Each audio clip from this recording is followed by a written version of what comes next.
refers to them as sons of God. Sons of God, incidentally, are not angels.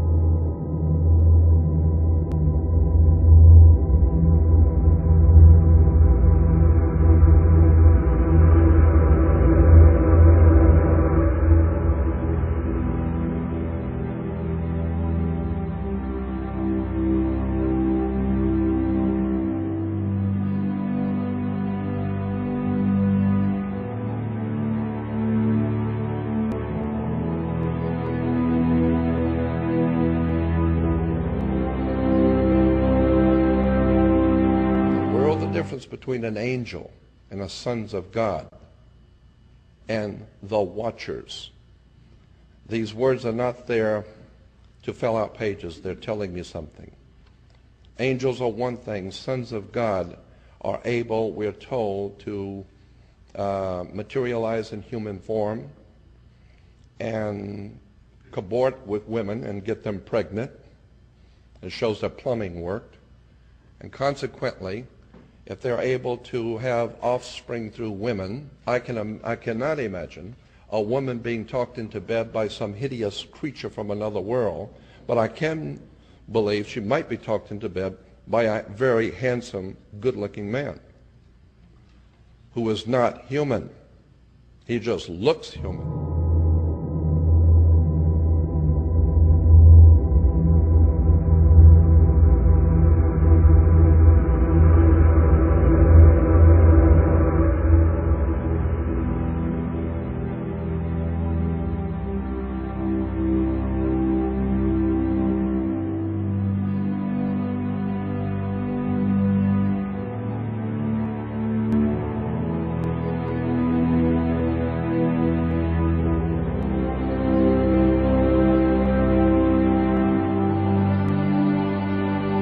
Okay, so we drive out maybe a mile, if that, and all of a sudden I got a very overwhelming sensation that we've done something wrong. And it was extremely powerful feeling I had. That it was very, I have felt this feeling at other times, and I was right.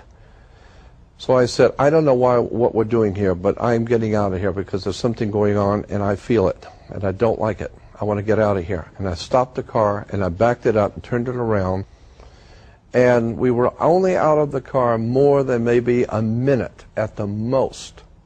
And all of a sudden, just north of us, the cloud began to open up in like a little bit of an oval, began to kind of open up. The size that the moon would appear in the nighttime sky. Two white glowing objects came in very slow. They were not flying as such. They appeared to be just electronically or magnetically floating. And as they floated overhead, 5 more came in behind them. And at that point, I totally went ballistic. I was absolutely, and I don't mind admitting it, totally frightened, because I have never seen this kind of awesome beauty that radiated fear. The next morning, I got up late. I went over to the restaurant. Paul and I had already gotten up and gone over to the restaurant, and they were having breakfast and talking to the townspeople. And they had a big group of people around the table, and they were talking about the experience. So when I walked into the restaurant, I thought that what they were talking about is the experience the 3 of us had had the night before. But they were talking about what happened to them last night in the motel room. Paul said that he, about a half hour, 45 minutes, something like that, after he fell asleep, he woke up totally awake, and something picked him up. Actually picked him up and set him up in bed involuntarily. And the moment he sat up, a light came on over his head like a little dim night light. And he looked up to see an alien's face with the typical alien's face with the bubble eyes, but it was glowing, and you could see through it. You could see the ceiling through it as if it were a hologram of some kind. And it was glowing, looking at him, and he said it slid across the ceiling, went across the ceiling, hit the wall, and came down to where it was even with him sitting in bed. And at that moment, in his head, he began to see the room going in circles. He could see the window behind him going around, the door going around. The room was moving in circles. Obviously, it was some sort of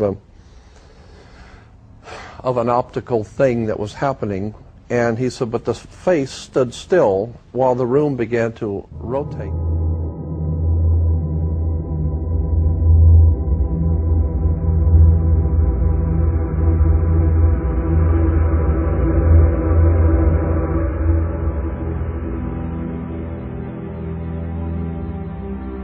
About 3 months later, I was in San Diego working at a company down there as an editor for a magazine, and I decided, this was in late spring, I decided to rent a convertible and drive back up to Area 51 by myself, and no one knew this, and I parked the car in the convertible. I parked the car, I sat on the back hood with my feet in the back seat, and I said to them, I said, look, I know you're here, okay? And I want you to know that I don't mind doing whatever it is I'm supposed to do. If I've got a destiny in life or a mission or whatever it is, I don't mind doing it. But if it has something to do with you, then I'm going to ask you for 2 favors. Do not abduct me, because I don't want to go anywhere. And don't frighten me in my bedroom. I don't want to wake up and find something in my bedroom I can't handle, okay? So don't mess with me, and don't scare me to death, and I don't want to go anywhere. But if I'm supposed to do something, if there's a divine plan of some sort where I'm supposed to play, then open the doors, show me what I am to do, and leave me alone. And I thanked them, and I got back in the car and drove back, and that was it. About a month later, now we're at the beginning of summer, I get a phone call from Paul, my publisher, who lived in Escondido, right down by San Diego. And he's telling me about this young lady who was a past life regressionist. And he said, you got to go see this girl, she's sensational. Being a very spiritually inclined past life regressionist type of person, she has you lay on the table and take your rings off and your watch, and she's setting up the candles and lighting candles and doing some sort of a little ritual thing. And I'm just laying there watching her. I mean, Paul says she's great. We'll find out. And she's talking to someone. And I'm laying there watching her, and she's talking to someone. And I said, who are you talking to? And she said, oh, I'm talking to your friends who brought you here. And I said, oh, okay. Brought me to your house? She said, no, no, no, no. Your friends who brought you to the earth. You've come here from another place, and they have brought you here to do something. I said, I've often wondered about that. Where did I come from? I mean, really, what am I doing here? And she says, well, and I'm just telling you what she said. She said, they are Pleiadians, and they have brought you here to do something. And you are ultimately going to be a emissary, was the word, an emissary for them. They're going to channel through you. They're going to use you, and they will speak through you. And they have been preparing you for many, many years. I said, oh, okay. I don't know. And then she goes on lighting some more candles, and then she starts talking again, and then she's laughing. And I said, what are you laughing at? And she said, oh, they told me something funny about you. And I said, what? And she said, they said that about a month ago you drove up to see Joe and Pat up at Little Alien in a convertible you rented, and you sat on the back of the hood with your feet in the back seat, and you told them you didn't mind doing what you're supposed to do, but you didn't want to be abducted or frightened in your bedroom, and they thought that was funny. Now, at that moment, I became very disorientated. I said, whoa, nobody knew I did that. No one knew I did that. I didn't tell anyone.